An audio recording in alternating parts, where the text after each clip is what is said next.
I think one of the beautiful things about having the Phenom in our facility is that we've moved it out of what would be considered a traditional research laboratory or a user facility and put it into a teaching environment, a teaching classroom, teaching laboratory, but also it can still work as a research tool as well. So I have students that work and do a lot of electrospinning, which is a process to make nanofibers. And so you essentially use a high voltage, and you start out with a fluid, and that fluid will jet out onto a collector plate. And these fibers are typically on the orders of 100 nanometers. And so to give you a frame of reference, human hair is about 100 microns, or about 100,000 nanometers.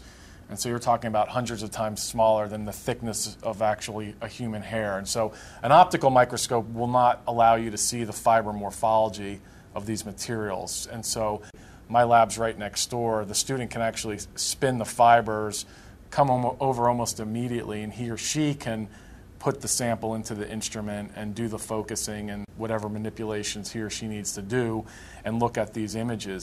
And so it's nice to kind of go from the process to looking at what the morphology is and almost being able to go back and iterate on that much more quickly than we would be able to do in a traditional environment where you have a shared facility. So we've been doing fiber identification and teaching fiber identification with our undergraduate students here at NC State for many, many years.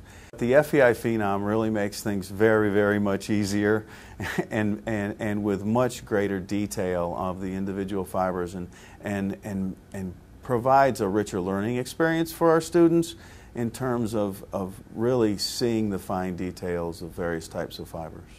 Yeah, I mean, the great thing about the SEM, I think I mentioned earlier, is the depth of field. So when we're looking at a cross-section of fibers, so say my fingers are the fibers, and we cut through it, the cuts that we make don't have all the fiber ends line up in the same plane, so it actually looks like my fingers.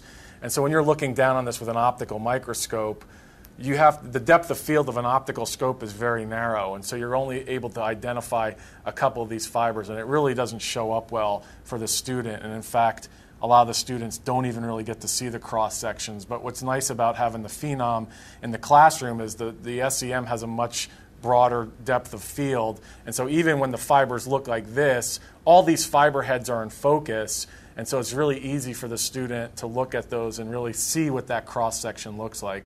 Putting the Phenom in this environment has changed really the capabilities of an SEM by bringing it to a classroom environment, teaching environment, as well as keeping it as kind of a research tool as well.